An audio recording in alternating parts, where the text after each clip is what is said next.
Good morning, everybody. Let's see if I can get in the right spot first. Now I'm in the right spot. Hey everybody, it's Berkenda. I'm here at the Orange Chamber of Commerce office.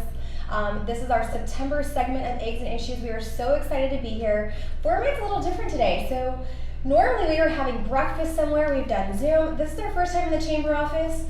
You can see I've got 3 guest speakers today, not just the one. So this is kind of an exciting thing. Don't worry, we did not starve them. We've got great Earth Cafe for them. We've got Earth Cafe. So we are all set.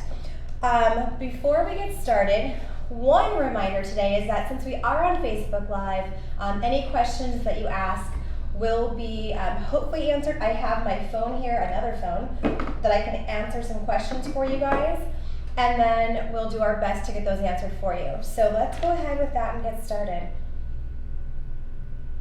Let's see if my tablet will cooperate so I can get your bios up.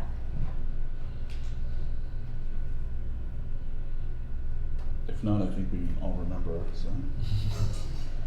You're so funny. I'll give you a bio, and you give his bio. Oh, there you go. Well, that brings me to a good question. So, first of all, let me just tell you who I have here with me today. So we have Joshua Soliz, Public Works Administrator at the City of Orange. We have Mike Learakos. Mike Learakos is a longtime food service company owner, sorry about that, and also at Abundance. And then we have Tingyao Li, and you were at CR&R Environmental Services? Yes, CR&R, yeah. So you guys have a question today. Before we get started, you have to make your very first decision. So I have very brief bios, very interesting bios. Would you prefer me to read your bios, or would you like to just tell me a little bit about yourselves, just one by one? What do you think today?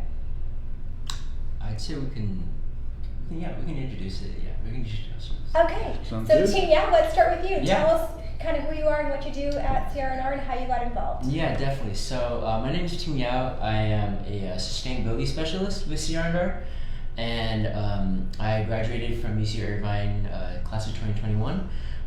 And I first became interested in just sustainability issues, general, environmental issues, climate change, stuff like that. And with CR&R, I help sign people up for recycling programs and teach them about how they can best recycle, whether it be mixed recycle or organic waste, just education and promoting these programs. Very nice. Thank you, Tingyao. Thank you. Great to have you this morning. Josh, you go next. Yes, I've been with the City of Orange since 2007, and currently, as you mentioned, I'm the Public Works Admin Manager. And so part of those duties include being the contract liaison here for CR&R. I also graduated from Cal Poly San Luis Obispo with my civil engineering degree. Thank you. And also have my MPA from Cal State Long Beach. Very cool. Josh, it's so great to have you. May I Glad call to you be Josh? here. Yes, please. Okay. Mike, I know you, Mike, but please let us Good tell morning. everybody who you are. Mike Learakos. I serve as the CEO of Abound Food Care. For the last 30 years, a restaurateur in the City of Orange and a lifelong resident of the City of Orange. And started a food recovery program in 2012 along with the public health officer that has now evolved into this solution for SB 1383. Okay. Well, welcome. And like I said, I was telling our audience here on Facebook is that normally we would have some eggs for you for the eggs and issues, but not today. Can I owe you all some eggs? Okay, perfect. Well, let's dive right in because I think there's a lot to talk about. So you were here from the Organics Recycling Program, the extended version of that from the City of Orange, correct? So it seems like this journey with Senate Bill 1383 started about, 6 years ago?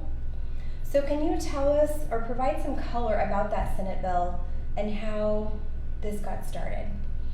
Absolutely. I'll start first, and they certainly can welcome to chime in. SB 1383 is one of the largest overhauls of regulation that come out through the state of California historically. It's really changing solid waste substantially. And in the regulations, it's requiring businesses and residents to recycle and recycle organics.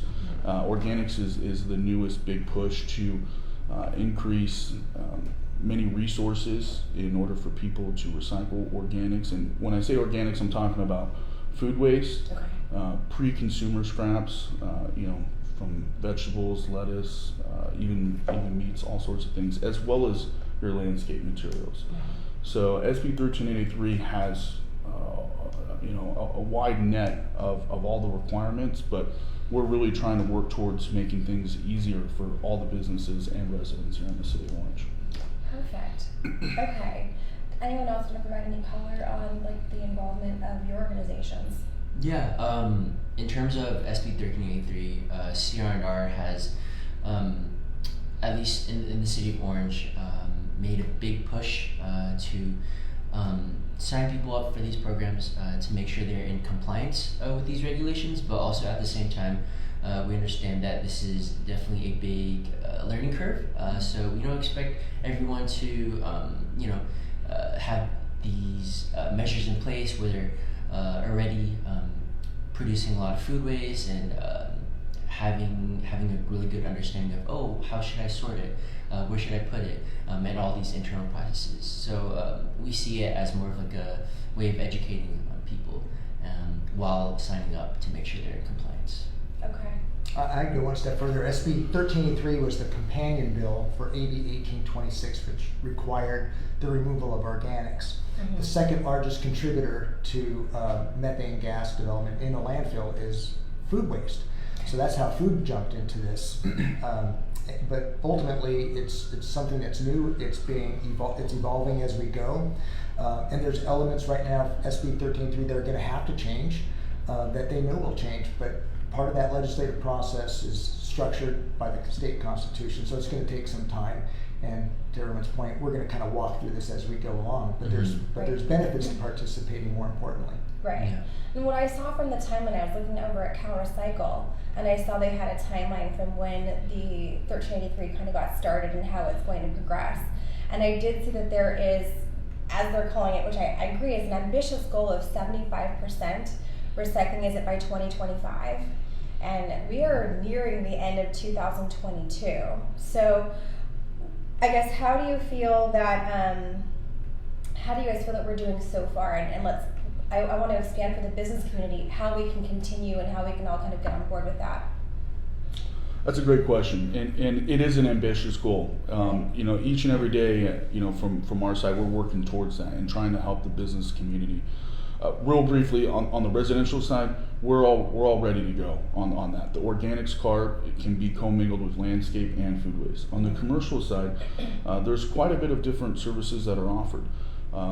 For those that have maybe a single enclosure, CR&R offers a split bin. So now you have the ability where it was just a trash bin, a single area. Right. Now you can actually recycle both you can do recycling and have trash when there's only space for one enclosure. On top of that, there's food waste recycling carts, and Tingyao really is kind of leading up that, spearheading that program to get outreach and education out there. Okay. Yeah. Now, as you mentioned with the separation, for a residential customer, it doesn't seem terribly difficult, right? But let's talk about commercial. I noticed there's some different tiers, and I know there was a mention of a tier 2. So the other facet of the program requires food generators to participate in an edible recovery program, which kind of brings us to the Abound Food Care. So can you tell us about that organization and its tie-in to those organics and recycling? certainly. So SB 1383 breaks down food waste generators by tier based on size. Okay. So tier 1 would be grocery stores, distributors, processors. That started January 1st. Okay. So in the middle of it right now, getting operators signed up and participating. Tier 2 are going to be that secondary level, which are restaurants of a certain size, 5,000 square feet, 250 seating capacity, hotels, caterers, large or small venues. So it breaks it down by operator. Tier 1 is quite honestly a much easier proposition because it tends to be grocery store or large scale, easier to pick up pallets, so to speak. Okay. The big heavy lift is going to be tier 2, which is restaurant food, and that tends to be more prepared foods. That's a little bit more cumbersome or difficult to handle. Okay. But what we've done as a municipal program is to be able to mitigate all those food safety concerns and brand protection concerns. So, Okay. so just to follow up on that, the biggest concern for operators, and I was one of them, the reason we always used for not donating was fear of liability, when in reality, it's never liability. It's always brand protection. We spend our lives developing our brands. Large companies, that's everything to them. And we want to make sure that our brands are not tarnished because we've donated food, but somehow that food may not have been handled correctly, and God forbid somebody gets sick on it. Our role is to make sure on behalf of the hauler and the city and those donors that food is going to be handled the same way food is handled in the food industry. We're going to mitigate food safety concerns, and that food's going to end up going to these nonprofit agencies that feed people in need in our community. So it's a win-win. Keeps waste out of the landfill, it feeds hungry people, and it ultimately has a maximum impact on improving people's lives, their health, and the health of the community as well. Okay. And another thing to add to that, what Mike said is, and what Mike and Abound Food Care are doing is just fantastic. The ability to assist any food generator with an easy program for edible food recovery. It's a one-stop shop kind of deal. Right. And some of those key dates, as Mike mentioned, we're in the middle right now of the, based on SB 1383, that Tier 1 generators are required to comply with the edible food recovery program. Okay. Tier 2 is set to start in January 1st, 2024. So there's a little bit of time. Obviously, we encourage to assist with edible food recovery, and they can get the program started any time. Abound Food Care would be absolutely the one to contact. But those are just some key dates. And if you're curious to know, where do I fall? Am I a Tier 1? Am I a Tier 2? I would encourage everyone to visit our website, cityoforange.org/solid waste. On there, it lists a lot of great information on food waste, edible food waste recovery, but also a lot of other information on there as far as SB 1383 requirements. Okay, perfect. Now, Mike, just back to that, so I know you mentioned before you were an operator. I think many of you here in Orange are familiar with Catella Grill, which we love, and we've hosted many business networking groups there. The chamber is no stranger to Catella Grill. A lot of time there. So, as a previous, operator of a restaurant space, who would be somebody who would basically, I think, fall into a Tier 2, correct? Yep. How do you see that from your perspective? Because what we want to do is for our business community, we have a lot of, we're sitting in the midst of, Tier 2 heaven here, right in the middle of the plaza and the center of downtown, as with the rest of the city. How does that look from the inside? Like, how does it affect labor costs? How does it affect the separation? Like, what type of, what's the burden, I guess, on the business owner? What does that look like? So ironically, the Abound model is now nationally recognized and replicated all over the country, but it started here in Orange. Yes, I remember. And the beauty of it is it was, ideally just a way of donating excess edible food because we didn't want to waste it. We hated throwing away food. Right. To those of us in the food industry, food is money. Was it waste not? It started as waste not receipt. Exactly. So to us, food is money. Okay. It's the equivalent of a banker asking tellers to throw away dirty 20s. It makes no sense. So what we found is there were all these cost benefits associated with donating excess food. First of all, when you donate food and you start tracking what you're donating, you start identifying ways that you can right-size your either procurement or your production. In other words, you start eliminating that food waste, and there's a cost benefit to it, number one. Number two, there's the tax deduction that goes along with the donation of excess edible food. There's a cost benefit there. Thirdly, there's ancillary benefits. So for example, at my restaurant, we were known in the community as someone who was helping our neighborhood. Correct. There's positive PR to participate in. Absolutely. And then lastly, our millennial staff that no one seems to understand, they embraced it. They may be working as a server or a cook or as a host at a mom and pop restaurant, but this was an opportunity for them to change the world. And they embraced it. And all of a sudden, our employee retention was, vastly improved. So there's all these cost benefits that go with donating excess edible food. And it's as simple as just, this is the excess food we have. We're professionals in the industry, so we will chill that food in our walk-in coolers. And then a nonprofit or a logistics partner that's part of Abound Food Care will come and pick that product up at a certain time and place. Won't show up unannounced. They'll take that food, they'll track the temperature of the product and the time it's picked up. They'll deliver it to a nonprofit agency that has confirmed they can use it, and then check the time and temperature there. So we mitigate the food safety issues. It's really simple. It does not require any additional staff time, but actually what it really does is makes that operation more effective and more efficient. So therefore, perhaps would that mean they're generating, I guess, less leftover food, perhaps? Yeah, in the end? Yeah, in almost every example, we see a reduction, what we call source reduction, a reduction in the amount of excess food because of that participation. For some locations, such as operations in like downtown Disney that do huge volume, I mean that's literally what we call 1% off the food cost, which could be $120,000 a year for some operations. I mean, it could be a staggering savings. Right. School districts, for example, have noticed a huge savings. For a mom and pop operator, it may be a smaller amount, but again, anything helps right now, especially at this time when costs are skyrocketing. Operators are facing so many headwinds to profitability. Anything helps, and this is definitely one tool. Okay. Now, do you want to expand on any of that? No. So I have a question for you. So I heard of ROAR. Yes. Tell us about explain what that is, what that acronym is, and tell us about that.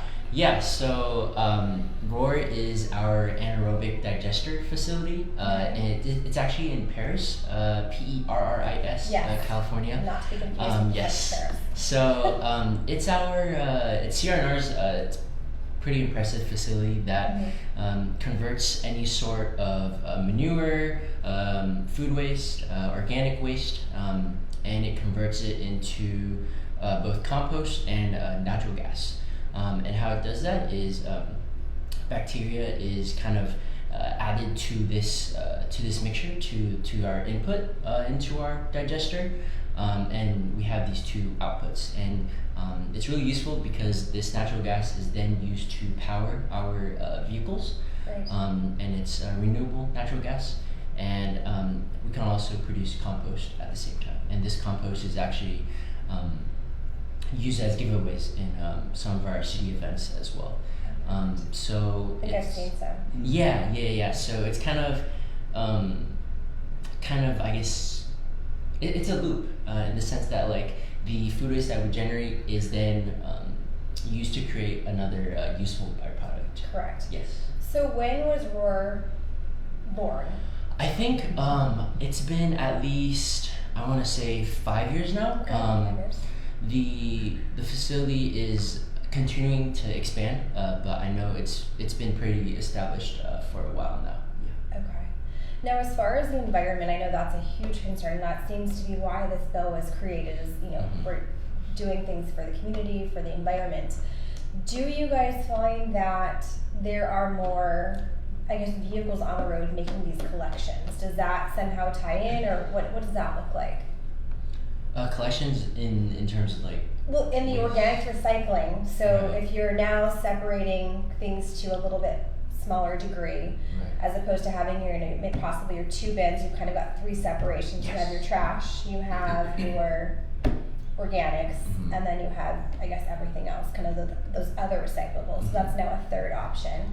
So does it put more trucks from CR&R on the road? Does it cause more people to be on the road making these collections? Like, what does that part of impact look like? Yeah, so in terms of the operations associated with these programs, there definitely is we've seen a lot more customers signing up for these programs, and as a result, we've actually had to kind of expand our number of stops because each of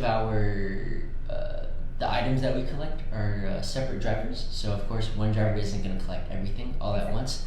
So because there's these new programs, we've seen that there's had to be more stops and more routes, and that's definitely still something that we're trying to work through. Perfect. Mike, did you have? It's a great question, really astute question, because the reality is that food donation has been going on for decades. Right. It's a matter of, are we able to do it efficiently? So for example, you're absolutely correct. If we are crisscrossing a county with a bunch of cars to recover food, what's our real impact on carbon footprint? So there's an efficiency that has to go with this. Much like sonar, it starts at the point of the donation and you ping outwards to the recipient agency that can receive it. So by using technology, and we will always have that technology available for donors in the city of Orange, it allows them to match with an agency that's closest that can use it, so you save that carbon footprint. And we work with both food banks because it's really a team effort. It's everybody working together to be efficient and not duplicate services.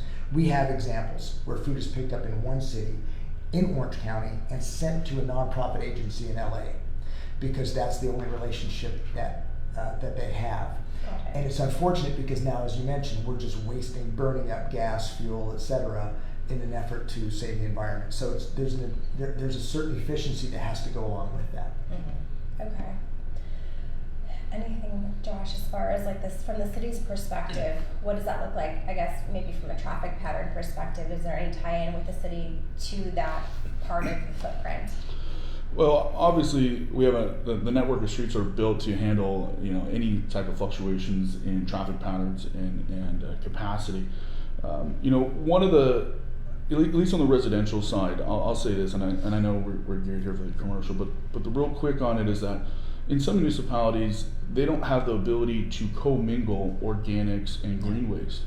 So some communities have to add a fourth cart. That means that there would be another truck coming around and servicing that cart. Right. And then you have to store that extra cart there at your own place of residence. Since we have the ability to commingle it, we're still keeping the same amount of trucks on the residential side. Okay. As Tingyao mentioned, that yes, the commercial side we are expanding the services, so therefore there is going to be an increase for more routes. But going back to what Mike says, CR&R does the same thing as far as efficiency goes. Right. The routes are built so that you're not driving from over here to this side of the city and then back over here. Right. Everything's made to be as efficient as possible. Got it. Let's talk a smidge about cost. So, starting with businesses, since our community here mostly we're businesses, business owners, business managers. What does cost look like for, I guess a typical tier 2? So if we're talking a restaurant, similar-ish, like your previous Catella Grill, like what does that look like as far as an outward cost to them, as far as any additional cost or increase in service cost or anything like that? Is there any increase in cost to them over time or currently? Yeah, so in terms of signing up for these programs, we at CR&R are definitely aware that this is a major concern for a lot of people. And so in terms of organics, for non-food generating businesses, the vast majority of them would qualify for a waiver. So there is a waiver process associated with this organics program for non-food generators. Okay. So just small businesses,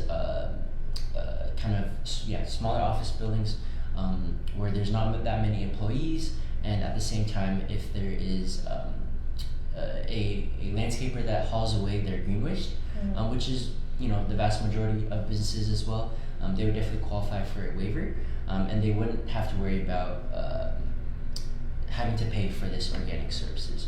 However, for restaurants, there is a cost associated with this organic service. For the smallest container, it's around 20. I think it's around 24 per month. Okay.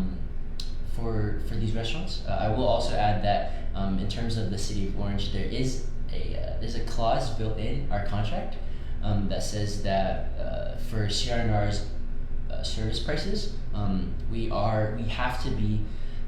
I don't remember the exact amount, but we have to be like on the lower end of the prices compared to other Orange County cities. Okay. So that's something that's good to Right. know. Yeah, what Tingyao's referring to is that the rates in the city of Orange have to be in the lowest third of the county. Oh, okay. And I do see that. I saw the charts, and so it looks like Orange does fall within it's in the lowest third for sure, I believe. Not only is it in the lowest third, it's actually the lowest in the entire county. Oh, right now. By a substantial amount, which is great for the businesses. And one of the things that Tingyao mentioned as far as the new services, what really we're trying to do, and a lot of that is seen in outreach. I'm sure a lot of the businesses have received a letter requiring the new services. There's a minimum service recommended configuration, and what that's doing is it's taking that original trash amount that all the businesses have been signed up for and trying to break it out and balance things out. So you're not just saying so you'll basically have like your whole trash previously, and now it's like here's your whole trash and here's the other pieces like segmented out. Absolutely, Okay. yeah. So if someone had just the trash originally, there was recycling in there, there was food waste recycling in there. Now that's broken out. So the trash has been reduced, but tried to balance it out with now the recycling services and organics recycling services. Okay. And that kind of goes back to what Mike's talking about making sure that, you know, you look at the amount that you're producing and the efficiency. So, you know, if you're now participating in edible food recovery, that's also going to reduce the amount of trash that you're generating, and at the end of the line, the bottom line, right? The bill's going to come down. Right. So. Yeah, and to add on to that, a big, I guess, part of my work is what's what we call right sizing. So, as Josh mentioned, if some of their original trash amount can be diverted into recycling and organics, then we can definitely work with the business to reduce their trash service level. And a lot of the times that does offset the cost of adding these other services as well. Okay. Yeah, the bill in general, right? From CalRecycle, it's a large net, and they look at it from a very high level. That, hey, look, we need to reduce all this organic waste and the methane generation. But you know, what's our job here as a team? You know, we're looking at each business as best as we can and saying, you know, what Tingyao mentioned, right sizing what they need. You know, so we're trying to really break it down and talk with each business and communicate. So by all means, if there's any business out there that needs some help, feel free to contact me or Tingyao, and we'll assist in making sure. Perfect. They and I know that you guys put together a great flyer for us at the Chamber for Businesses, so we'll make sure to get that out to you. So we'll make sure to get that out to you guys. We have an amazing flyer that, is it Trip Happy Smith? Yeah, Trip Happy Smith has been helping us. So it does kind of break down what a tier 2 is, what those levels are. It has all the contact information, so we will get that posted hopefully within the next day or so. I think we have our next messaging going out Thursday. Today's Tuesday. Good. So we'll get that out for you guys. Thank you. Question. So with that growth goal, or you know, with the recyclables goal, where do you think that we are right now? Are you guys tracking those metrics? I'm sure you're tracking the metrics, but like, where do you think we are in reaching that goal of 75% in Orange? So the overall goal of 75% is a state goal. State goal. State goal. But in the city of Orange, we've seen an increase as far as the recycling, and it's certainly the positive. Mm-hmm. We're still moving towards it.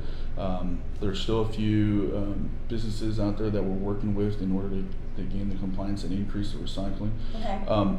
But as far as a specific community, I'll even let Mike chime in on the edible food recovery, because they see it directly each and every day. Right. What does that look like, Mike? So you started Waste Not quite some time ago, and that's morphed, like we talked, into Abound. So with the inception of this program and the expansion into a full organics recycling program, what has that growth looked like for donations and for food received and being able to feed people? What does that look like? Yeah, in the city of Orange, since it started here, in essence, we've seen this gradual, steady participation. In other words, operators and businesses in the city of Orange want to participate, and they do. And just to give a little context, SB 1383 is in essence an unfunded state mandate. So I have to go back to the last question by saying, you know, hats off to the city of Orange and CR&R, because businesses in the city of Orange really have it made right now. In other words, it was very altruistic for the city to participate the way they have. There's a cost benefit.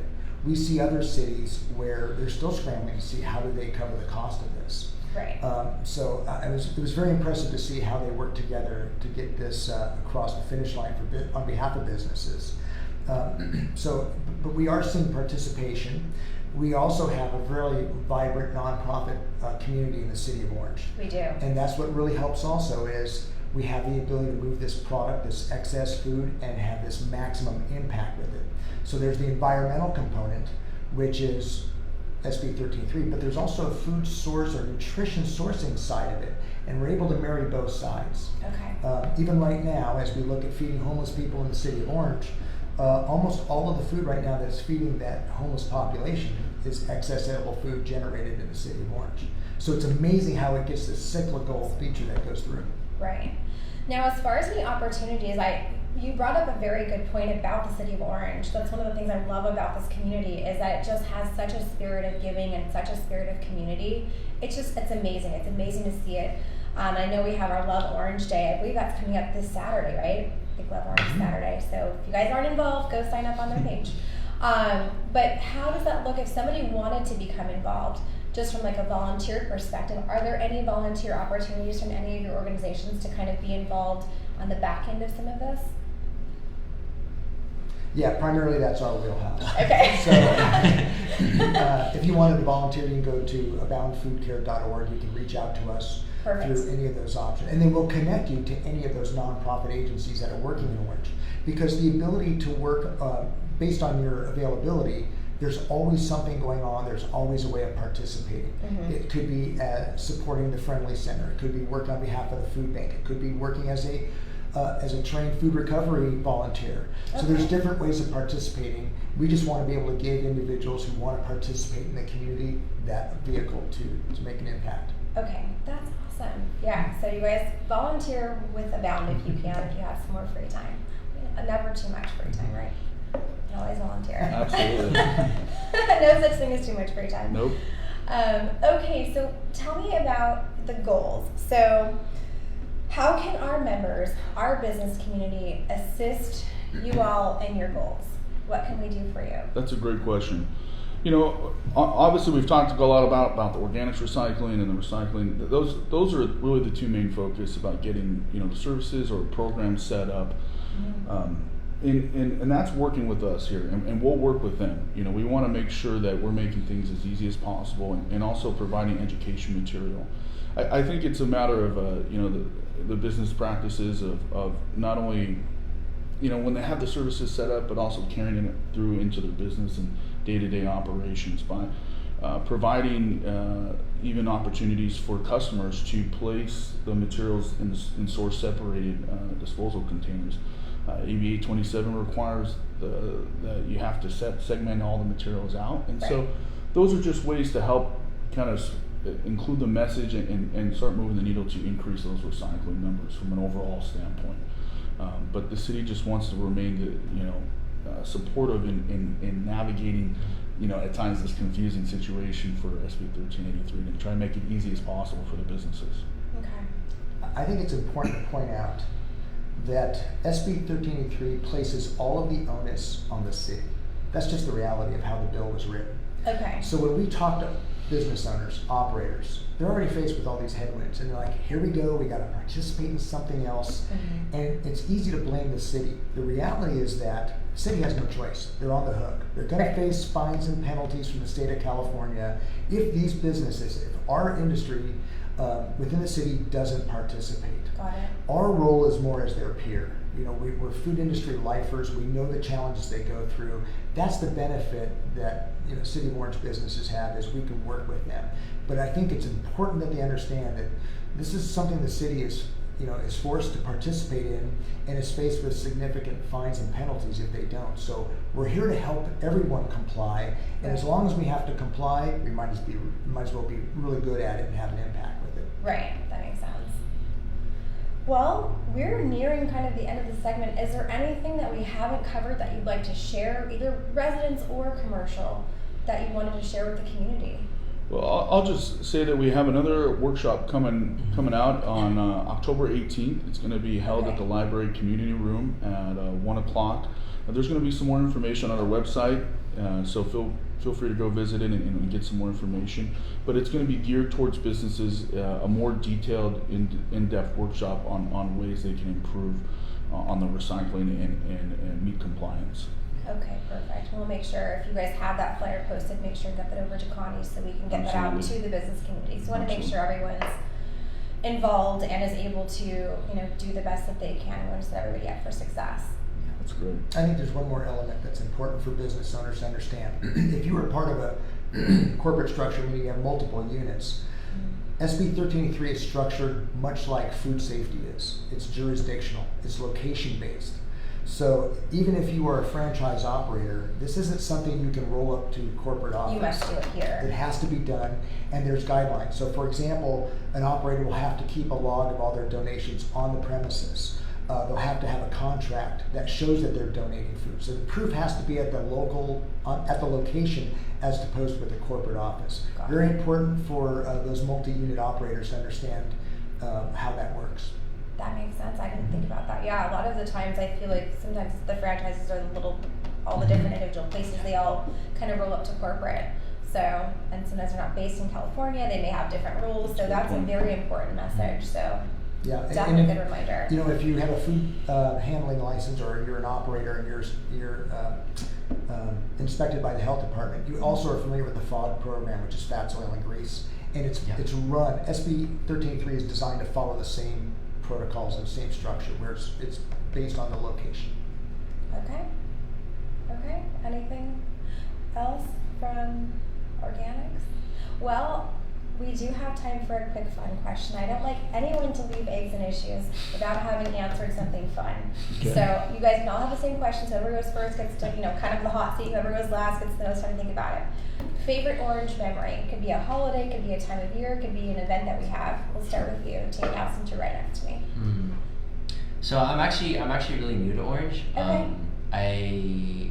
I moved to Santa Ana just 10 months ago, and I worked in the city of Orange for only that time period. Okay. But I've been a participant of numerous city events already because we do a lot of boothing there. Okay. And I think July 3rd was my favorite event. That's a good one. Yeah, that is one of our favorites. It was awesome to see kind of just like everyone gathered around and everyone had their blankets in the park. Right. And everyone was watching fireworks. It was just a great atmosphere. Perfect event. What about you, Josh? Luckily, I've actually grown up in the city of Orange, so Yes, you bet. so Lifetime I've seen they're quite as a lifetime memories. I'll actually give you a quick two of them. One I would say just in general is always going down to the International Street Fair and seeing just all the family friends and having a good time and being able to experience a wide breadth of all sorts of different kinds of foods and not only that, but everything's going to a good cause, so that's always great. And then the second one was a very unique situation where they were trying to move a house over here near the Plaza, and they had to jack it up, and put it on a trailer, and they were moving it down a couple blocks. Mike's laughing because I'm sure he remembers it too, but that was quite the sight to see it, and I was just a kid at the time. So, right. Yeah. The thing about the International Street Fair, I think that's kind of fun, is like when you go to like a county fair, let's say, you're just kind of eating that, fried, fatty food for no reason, but like in Orange, you're eating it for a cause. Right? So it's like it's all justified. You don't feel bad about it, right? Yeah. My favorite memory here. Born and raised in Orange, I've never lived a day outside of the city of Orange. So all my memories are based in Orange. So there's like an alarm that goes off when you like leave the Yeah, exactly. Yeah. Sure. It's kind of like ankle bracelet, only different. So it's hard to pick one, but as a kid, I remember vividly when McDonald's went in on North Tustin. It's like we have arrived as a city. We now have a McDonald's in the neighborhood. That was like the crowning moment for us. That's so funny. That's awesome. I love that. Yeah. Well, thank you guys so much. Before I let you go, I would love to do a couple of announcements, but I do appreciate your time here with us today, so it'll take me just a couple minutes to go through these. Okay, so we've got a couple events coming up, actually more than a couple. So don't forget we have our business networking group that's on the first and third Wednesdays. The first Wednesday is breakfast, so that's going to be at Rockwell's in Villa Park. The third Wednesday is a lunch, that's at Zito's Italian Food on Tustin Avenue. We have a ribbon cutting coming up. I believe it's a 1-year anniversary for Modern Wealth Design. That is tomorrow. They are just around the corner here from the office. We hope to see you there. I believe it's at 4 p.m. October Mixer Wheel Warehouse. That is going to be October 4th, 5 p.m. And one of our 2 signature events is coming up very, very rapidly. October 7th, we have our State of the City. We are so excited. It will be hosted once again at Chapman University, the Musco Center for the Arts. That's going to be at 2 p.m. I believe there are still a few tickets left and perhaps a sponsorship. So if you're interested, please reach out today to Elizabeth or Connie or find us on our website. Eggs and Issues, what we're doing here today. We'll be back at OC next month. That's going to be on October 25th, 8 p.m. and we are hosting the Hub OC Taylor Ferguson. So please make sure, follow us on social media, go onto our website. You can register for each of the events. All of our socials are pretty much at Orange Chamber. I want to give a thank you to all of our Chairman Circle sponsors, our board of directors, members and staff. We could not do this without you. Thank you so much. And with that, we will see you soon next month, if not sooner, at the State of the City. Thank you, guys. Thank you. Bye. And thanks again to you guys. Thank We you. so appreciate your Appreciate it. time. Appreciate it. Happy to do it.